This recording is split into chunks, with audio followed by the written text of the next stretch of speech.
I think it was the Adele song, wasn't it? Is this the end? I actually think that this might actually be the end for Erik Ten Hag. Guys, let me know what you think. Get your comments in. This is FUTV. This is your paper round. Delving into the morning papers. Sunday morning. This seems to be a common occurrence right now. Every single time Manchester United play on a Saturday, the papers are full of the negatives on the Sunday, simply because we have been shocking. Something really bad has happened. There's loads talking about what's happening behind the scenes. There's unrest in the dressing room. There's absolutely everything going on every single week. Well, cram that all into one, and that's what this Sunday morning and what the papers are saying this Sunday morning. I hope you're all doing fantastic. I hope you're coping okay with what has happened yesterday. Again, I think the aftermath was more shocking than the actual game yesterday, and the game was pants. It was really awful. It was diabolical for Manchester United. It really was. It was inexcusable. Guys, I am trying a different setup today. I hope you are enjoying it. Hope it's all working okay. We have some new equipment in, and I just wanted to make it a little bit of better quality for you guys as we move forward, trying to get things better and trying to make things work.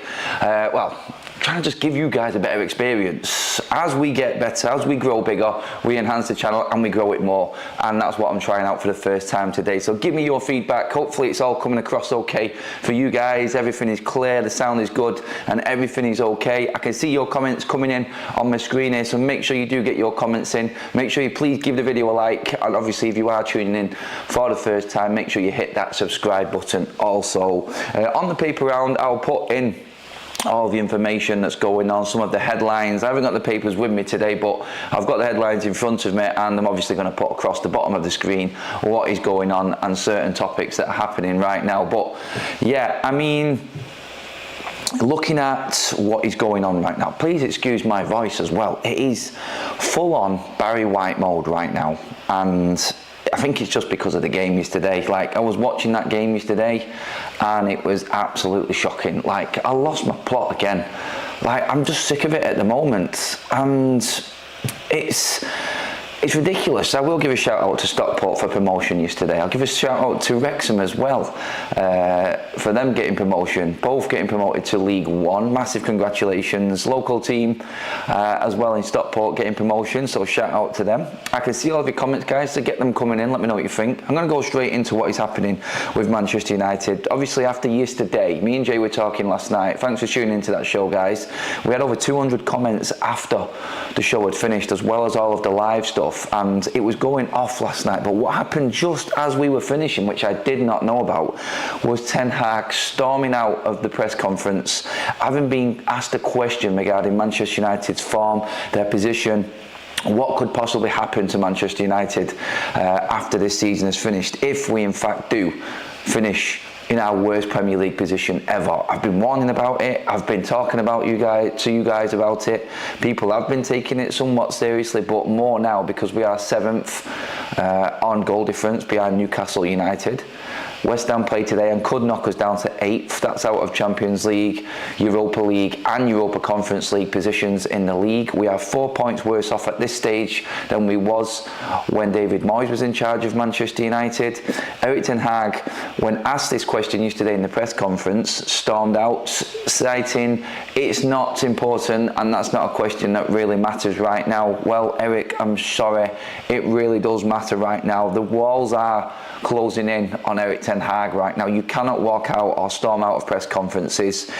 This is exactly what happened to many managers before. Like, the sign, like, Ten Hag has been calm. Ten Hag has been very, I would say, very chilled in answering and dealing with the press through his whole time at Manchester United. This is the first severe crack that we've seen. Now, every single newspaper is going into this morning. Like, as soon as you start storming out press conferences because you cannot answer a very simple question or give your concerns over a question posed by the media, then that's it. You look at that and you go, the writing is on the wall. Storming out like that, I think, has happened with many managers before, and I think is the sign that the end is coming. The other sign that the end is coming is what the players are doing. And on the pitch, they are not listening to him. Off the pitch, there is more concern. Like, we all seen what happened with Garnacho. First of all, with the Garnacho situation, he has now deleted all response to what happened and how he responded to comments on social media.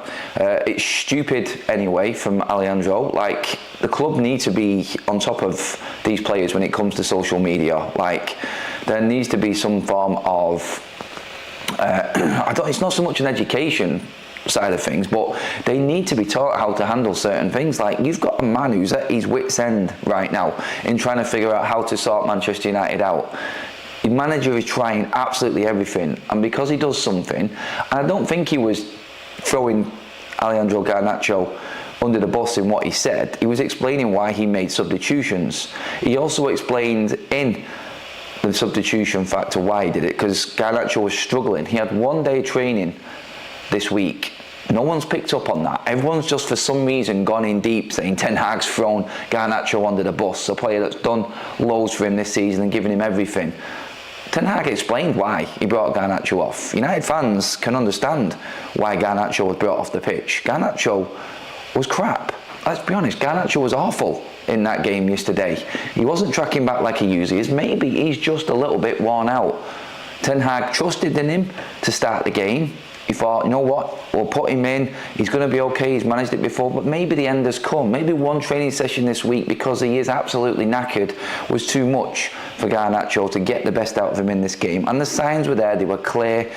He has been run into the ground. Now that is Ten Hag's fault for not chopping and changing. They had players there that he could easily have brought in or started yesterday ahead of Garnacho. That probably would have been better. So again, that comes down to Erik Ten Hag and setting up this team in the first place. He said that Garnacho had one training session. Now, I'm going to tell you exactly what's happened here and break down all of the points that were made. Like, it's not about Ten Hag just saying the right hand side was bad, so automatically that's Garnacho, he's throwing him under the bus. It's a load of garbage. It's a complete nonsense. He's not throwing Garnacho under the bus. He's basically throwing Garnacho under the bus in a way when playing him in the first place. That's the problem. Ten Hag admitted in that press conference to his mistake in starting Garnacho.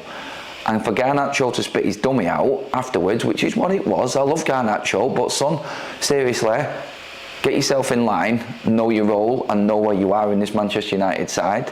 Like, you are not in a position, yes, you have done good, but let's not forget, you are part of this team which is failing now under this manager. I'm not saying Garnacho is the problem at all in that at all, but you don't need to respond the way you did. Some players get brought out at half time because it just isn't working. You were given a chance to start in the first place, having had one training session. That's the manager showing faith in you, and then brought off because you was really badly underperforming. It wasn't your game. Sometimes it happens. You'll come back stronger in the next game. You've got a full week off now to recover and hopefully be ready for the FA Cup semi-final. Don't go out on social media, and he will regret it. This morning, he's young, he's made a silly mistake, he's responded to some stupid tweet, and he's now in trouble with the club and has automatically this morning deleted everything he's done on social media. He's changed his reaction on social media, and he's changed his reaction on reaction to what happened on X as well.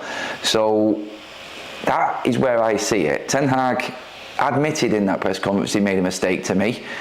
I'm not bailing at Ten Hag out here at all. Like, he should have known first of all, like, what the hell, Erik? What is going on? That on its own, that I can get past and forgive you and get behind you on, because it's not right what Garnacho did, and I think we need to make that point very clear. But what the hell is going on at Carrington, Ten Hag, when you are putting a player in that you know has only had one training session, knowing that you've got a player there that is fully fit and raring to go in Amad Diallo, Mason Mount, all of these other players that you could have played, that you did not play, but you put Garnacho in knowing that he was not ready for that game, and it cost you the points yesterday.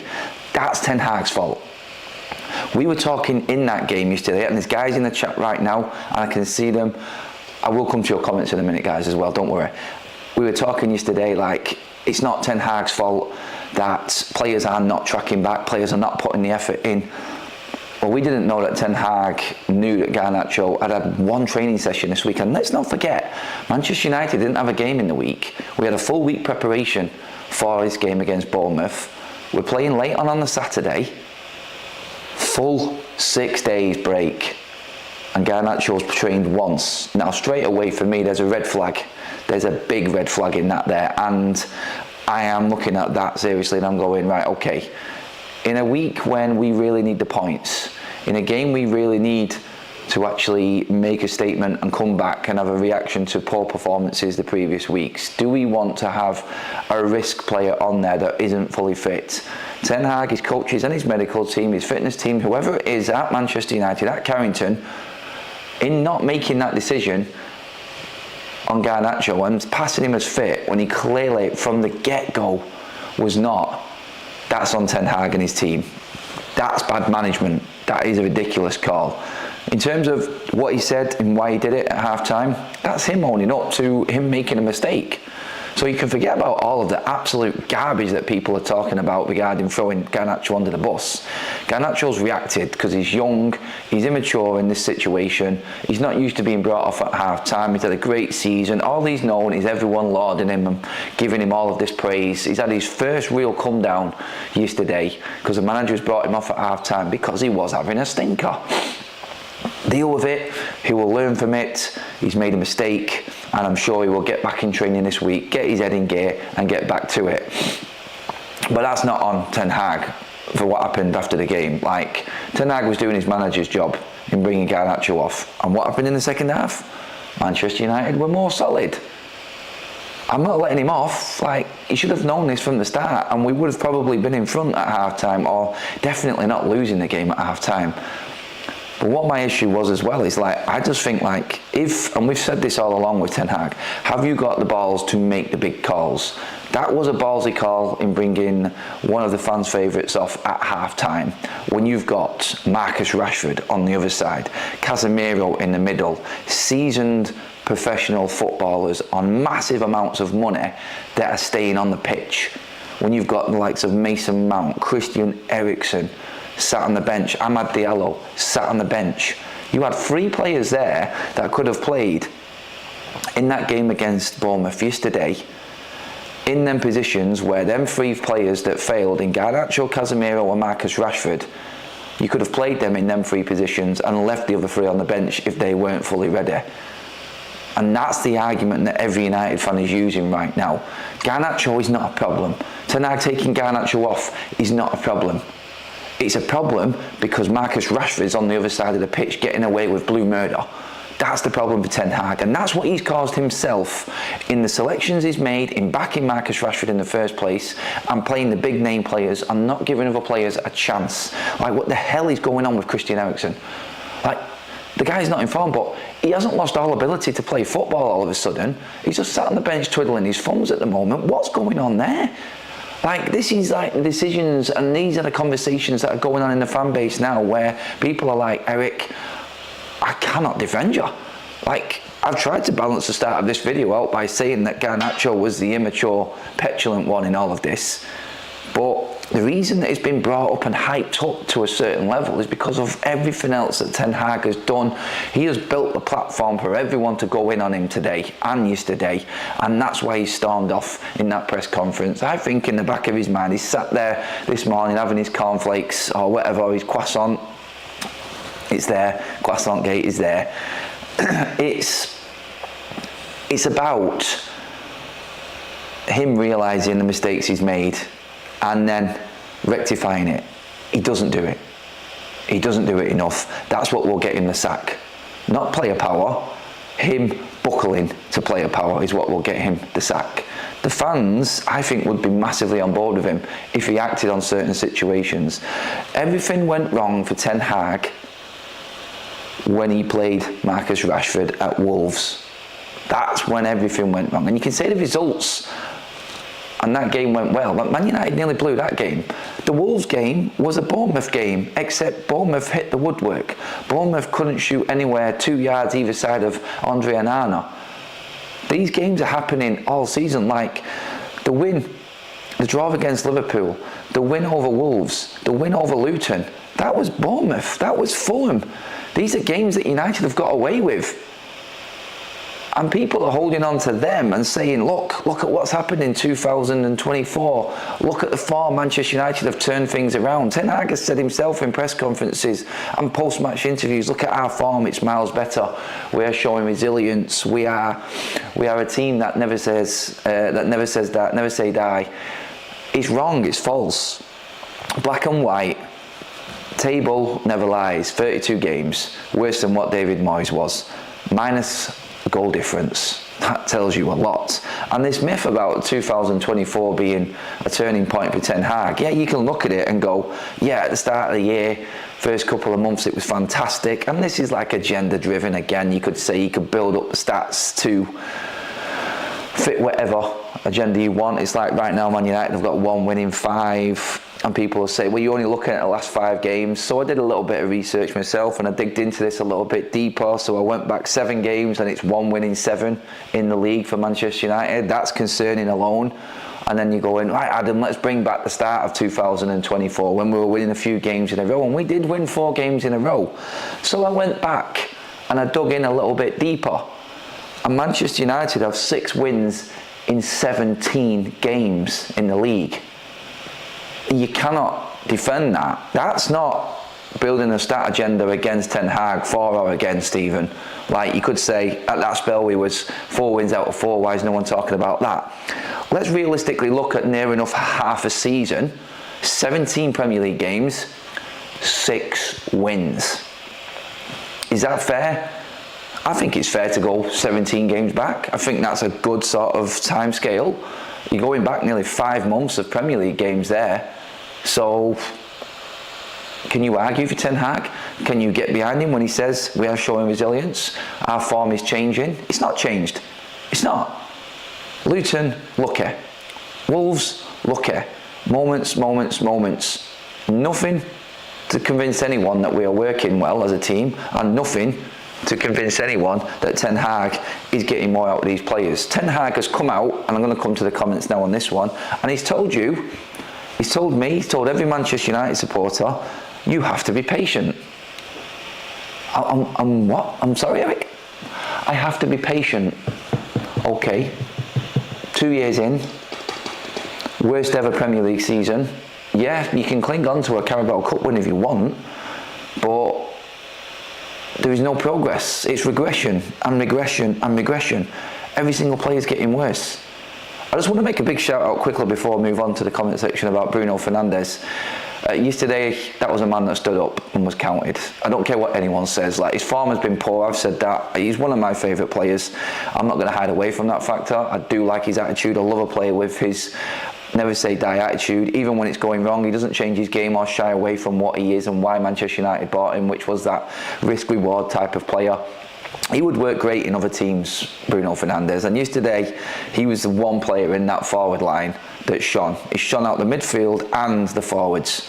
I thought Maguire was okay, Wan-Bissaka average, Dalot awful, Camberwala unlucky but bad, Anana very good.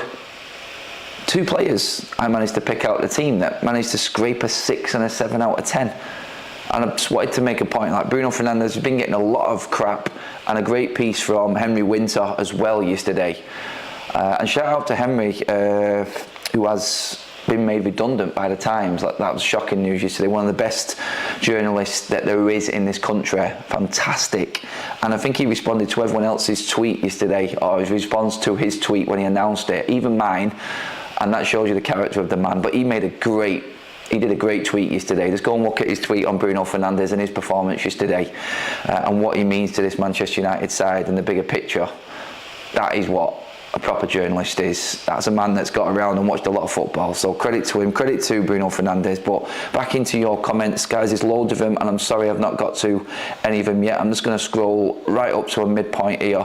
I'm loving that you guys are having the conversations between yourselves in here as well. That's what it is all about. Please give the video a like. I hope you're liking the new structure of the paper round. Hope you're enjoying the setup. We have got a new camera in situ today, cracking out the new lighting and everything.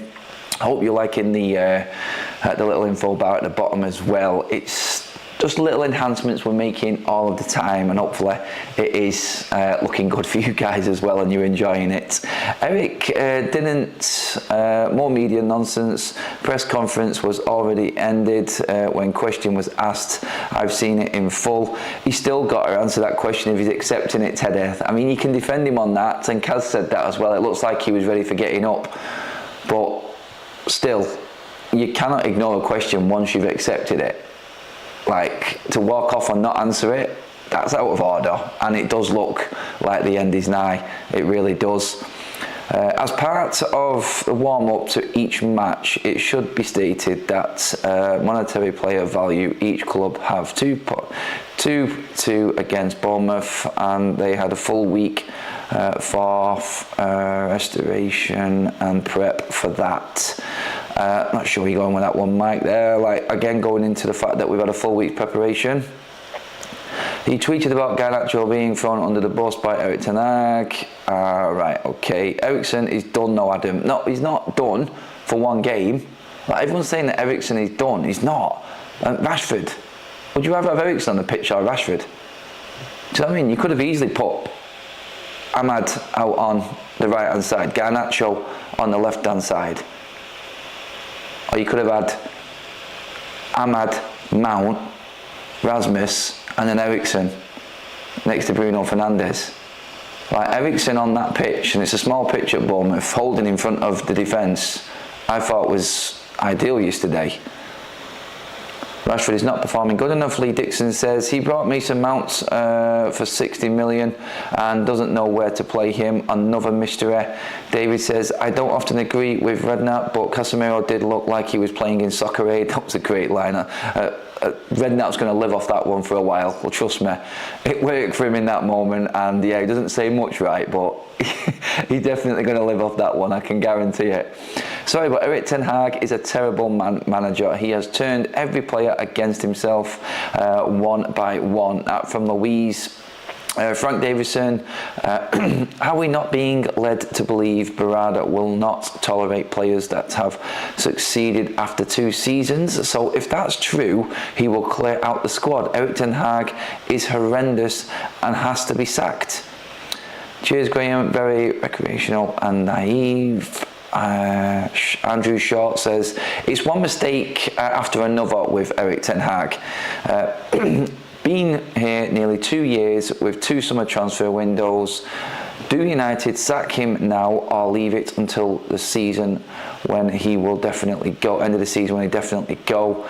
Tony Bond says Rashford needs to go ASAP. Truly believe he is a major problem to us. He thinks he's better than he is. He's average at best. Gets him out. I will keep coming to a few more of your comments. Keep them coming in, guys. Loving all of the chat right now. Make sure you please give the video a like as well. We are nearly at 150. Let's see if we can get upwards of around 300 today. Come on, guys. I know you've got it in you. Well over 700 in the room watching with us as well. Again, apologies for the voice. It is absolutely battered covering Manchester United at the moment. It really is. Press conference, Garnacho.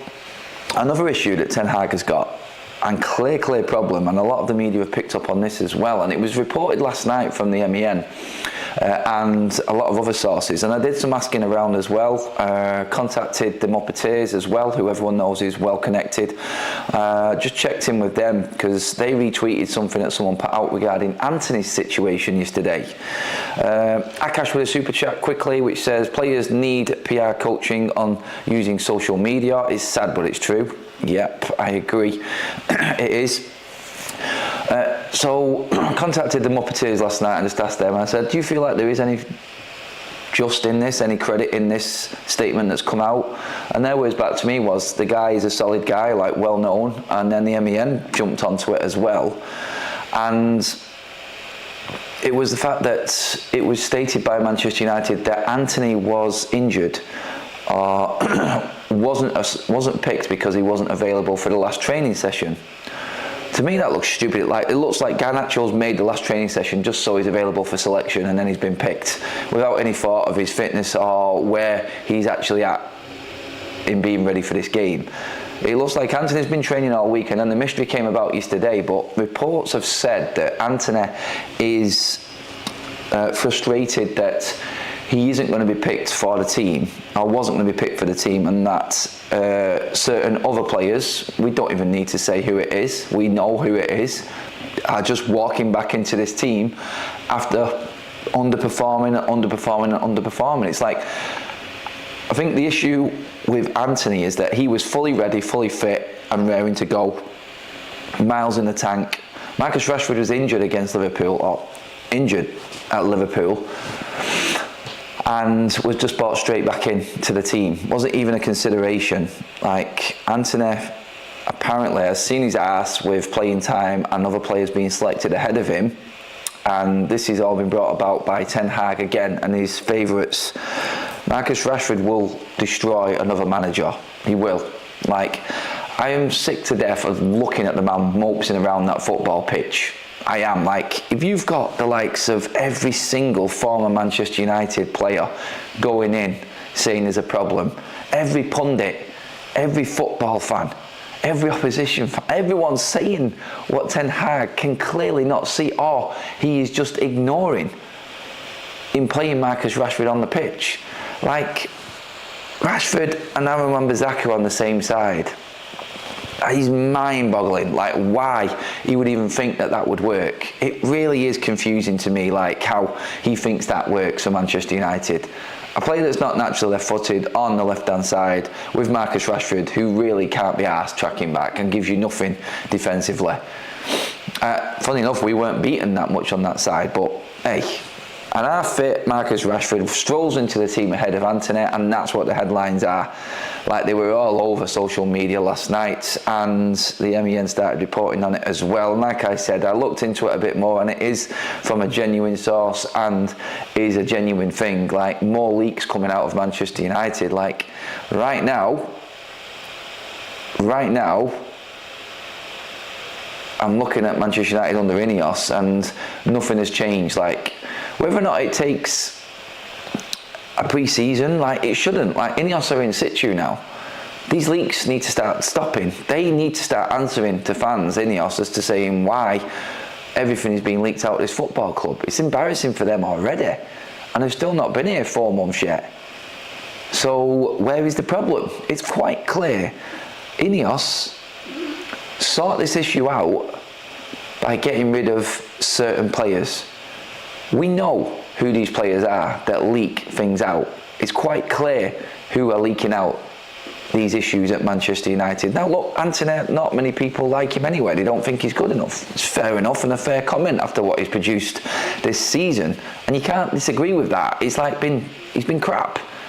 He has, but the last couple of weeks, he's got his head down, he's played better, he's given us more for the team than Marcus Rashford has. I mean, Antony's ran more in 2 games than Rashford has all season.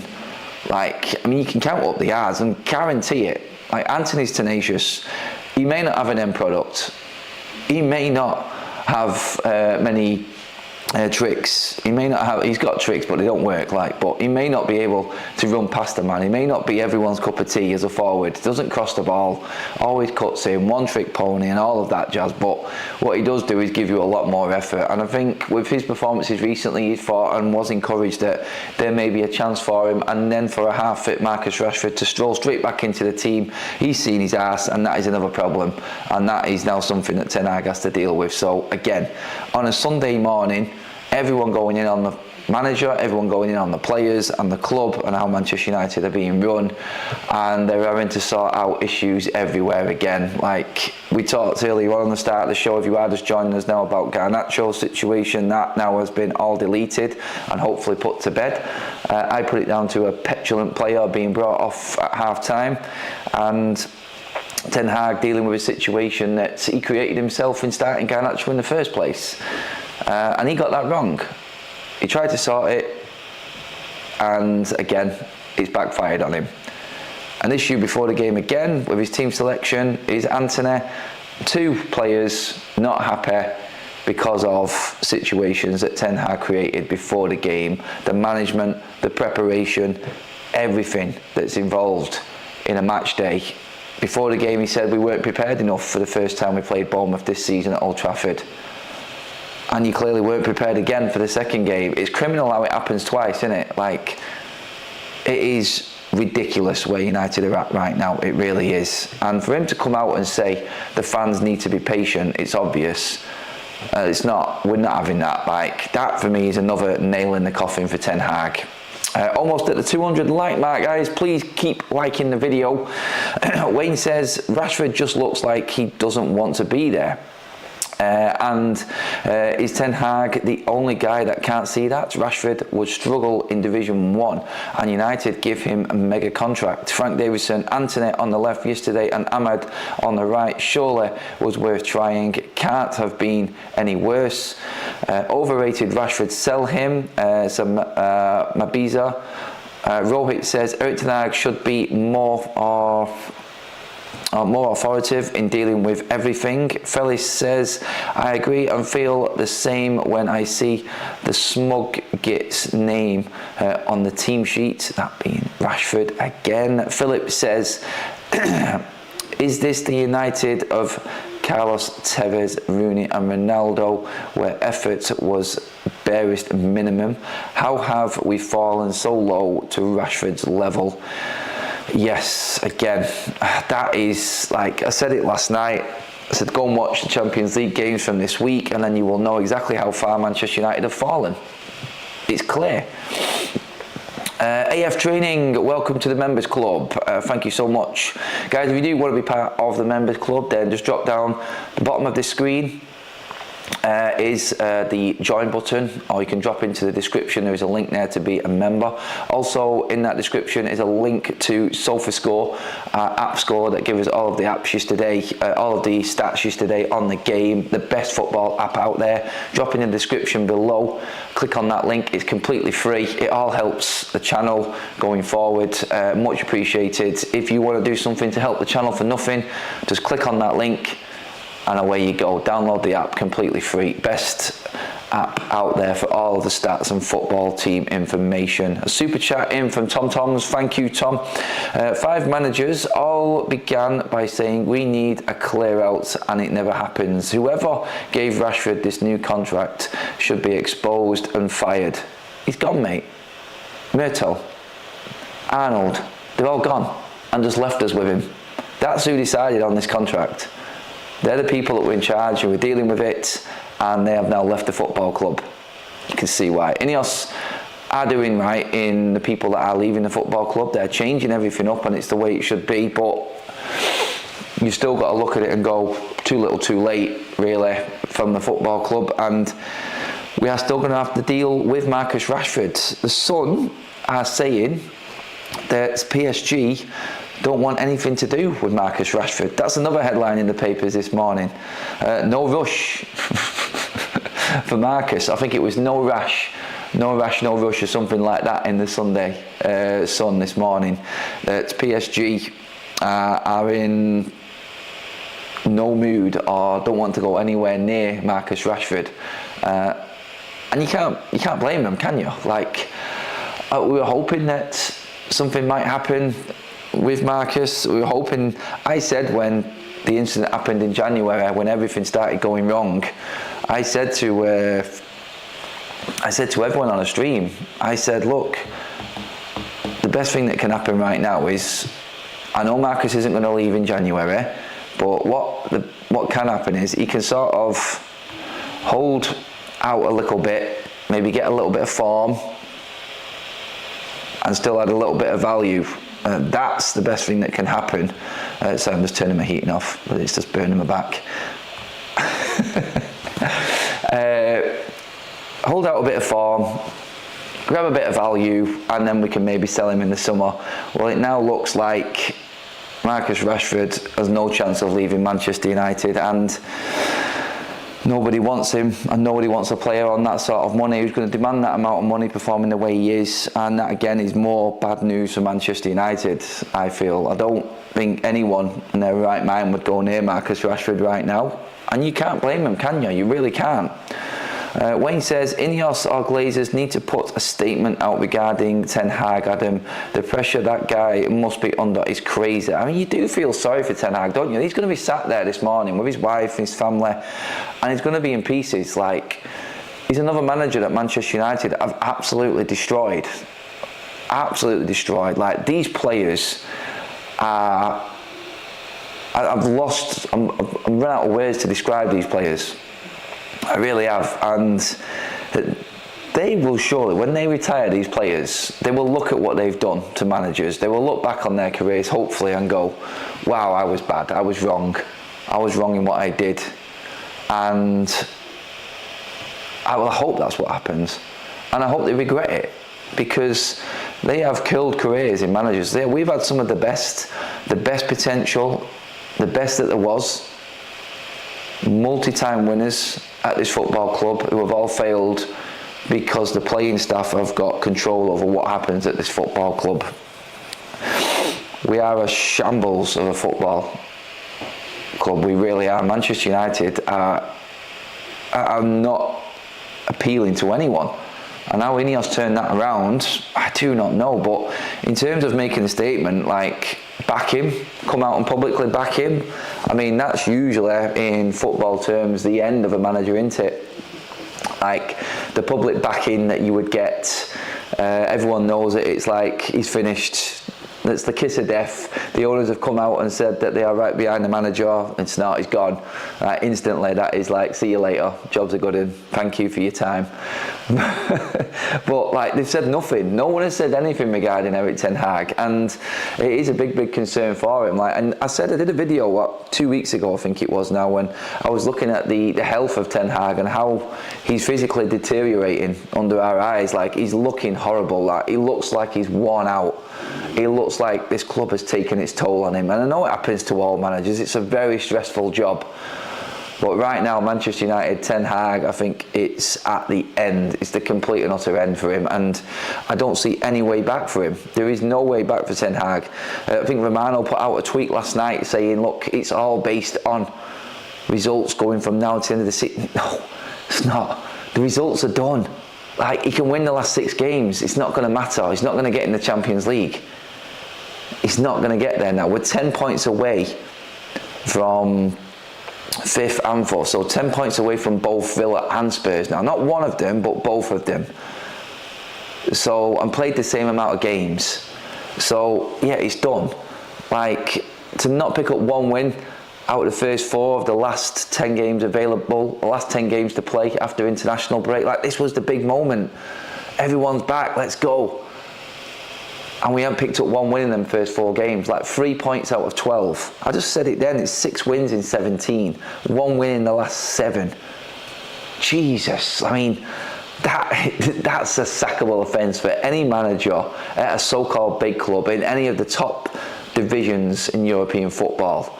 Ten Hag is on borrowed time. We've tried to defend him, we've backed arguments up, we've balanced it, but at the end of the day, the way football works, the way United work, he's gone. He's done. And it's a shame, because he did have potential, Ten Hag, he did. But something went wrong early this summer. The summer just gone, and he's not been able to recover from it. His man managements that he thought he could get away with after he dealt with Ronaldo, I think that gave him a big bit of confidence. And Ronaldo was a big factor at Manchester United last season, and I was all for Ten Hag when he dealt with Ronaldo the way he did.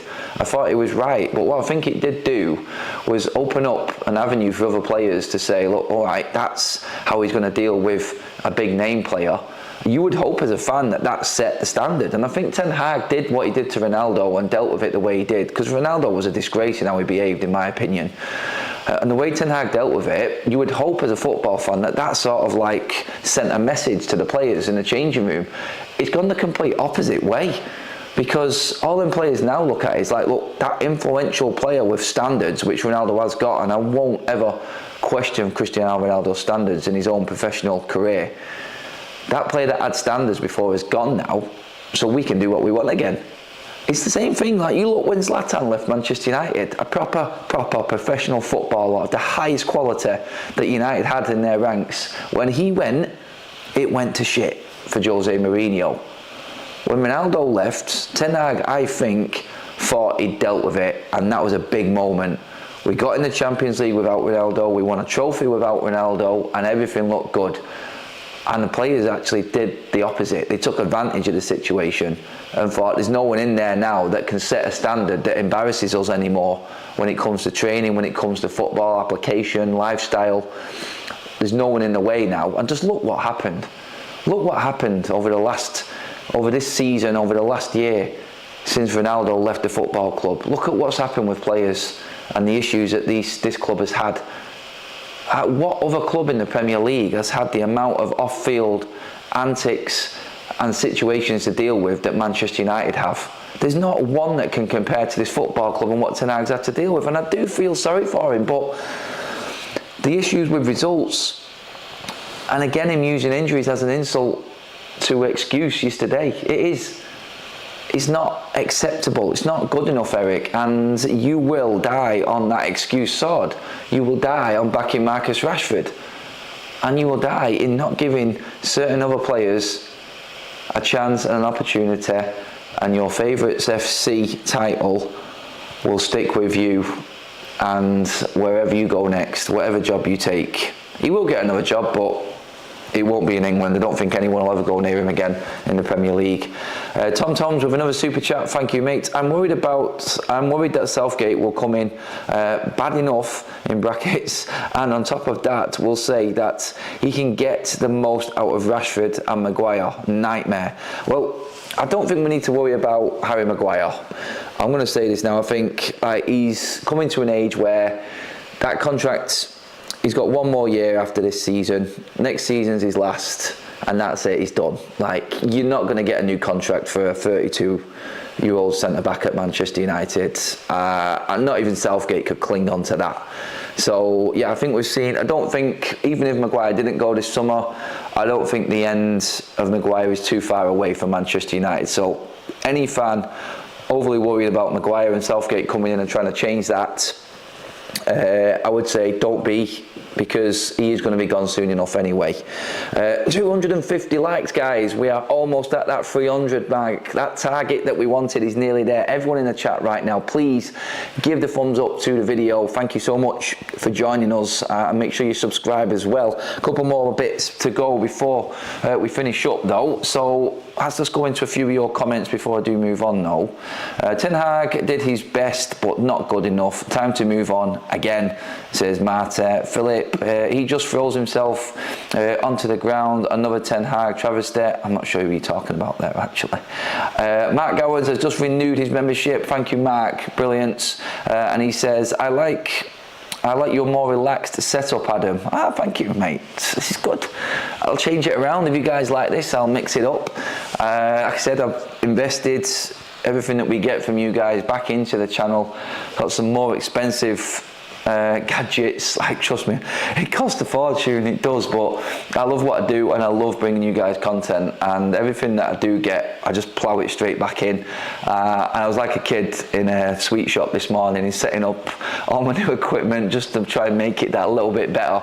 It just it makes me really happy when I see comments like that, guys, and everyone who's getting involved in the channel and wants to be involved in the channel, and the whole sort of like journey that I was envisaging for FUTV is just there, and it's actually happening, and it's because of you guys. I love you all, and I love your comment, even the trolls. I do, I love you too, because you bring more to the channel, and you you know what I mean anyway.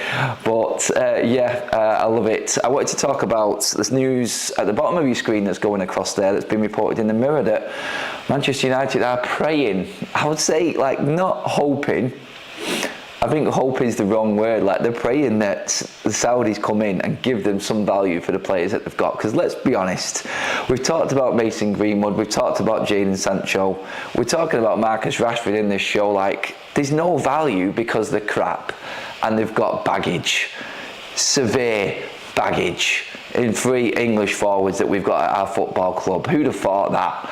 Like, oh God, you just wouldn't have envisaged this situation happening, where you've got 3 of what used to be the best forwards in England literally clinging on to their careers right now, and none of them are above the age of 27. What has happened to Manchester United? What has happened to how this football club used to run and the standards it used to uphold? Where has it gone? Mason Greenwood, Jadon Sancho, Marcus Rashford. You will never see these players in a starting lineup for England again. Mark my words. Clip that up. Do what you want with it. The Marcus Rashford one probably more controversial than ever, but them three players could have been the future of this country and be a big part of what should be a successful period for England. Nowhere near. And that's because of what they've done with Manchester United. Like, what has happened? What has happened?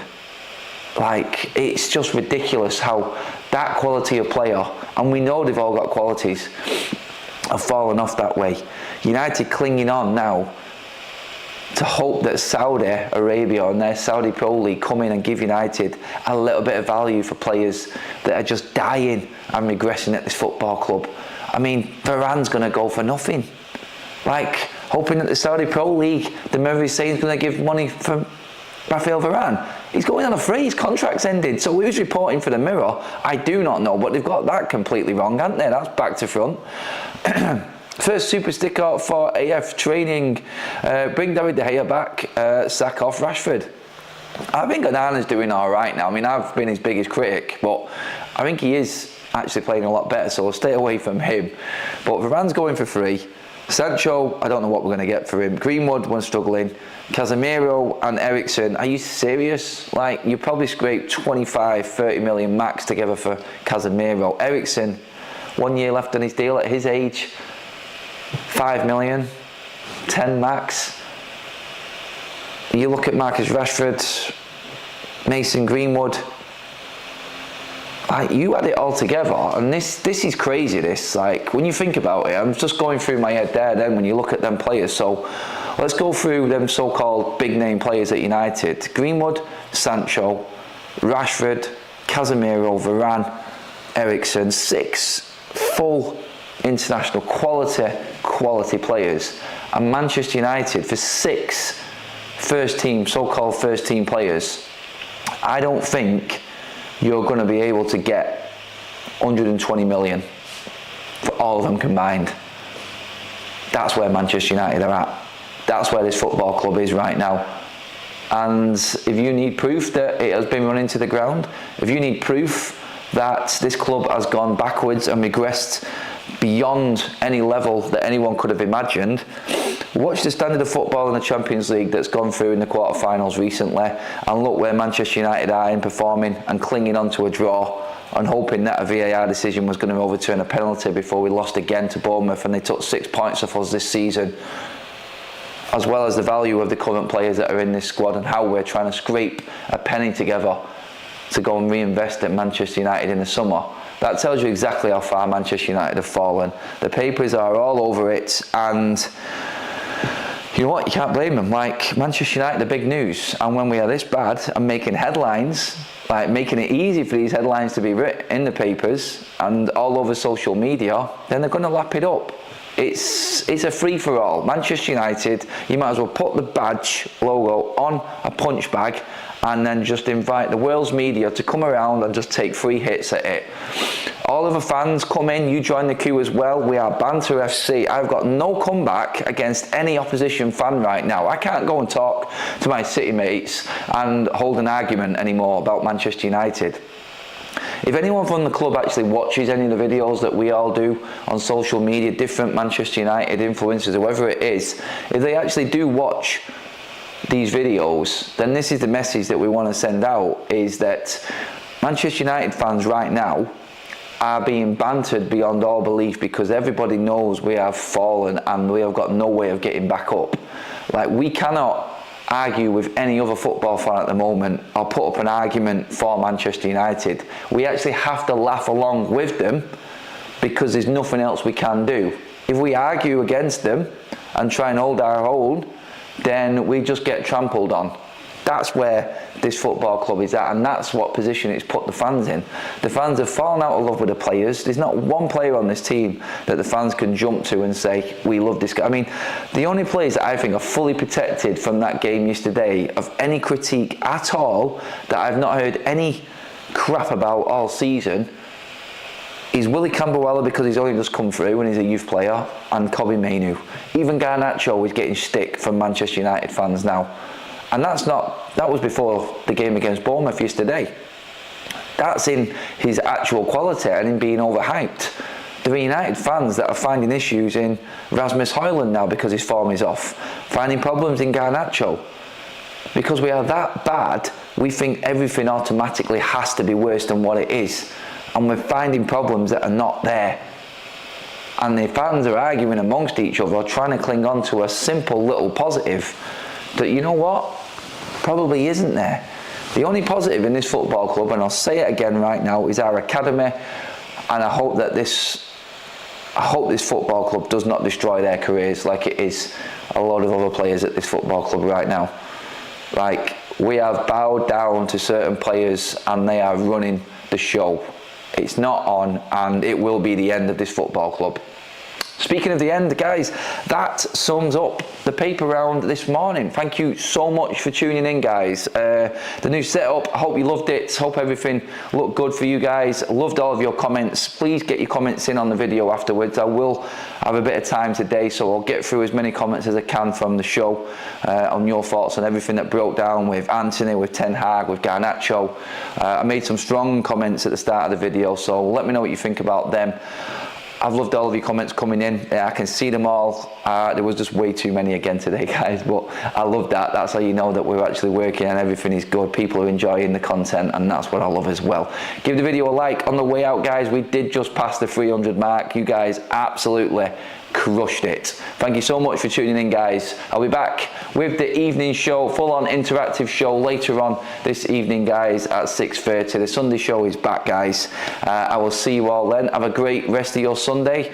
Try and forget about football. Try and forget about United. That's the best way I can tell you to get through your Sunday. It's not going to be easy, but hey, I'm sure you've got some Easter eggs left or something like that. I'll see you all this evening, guys.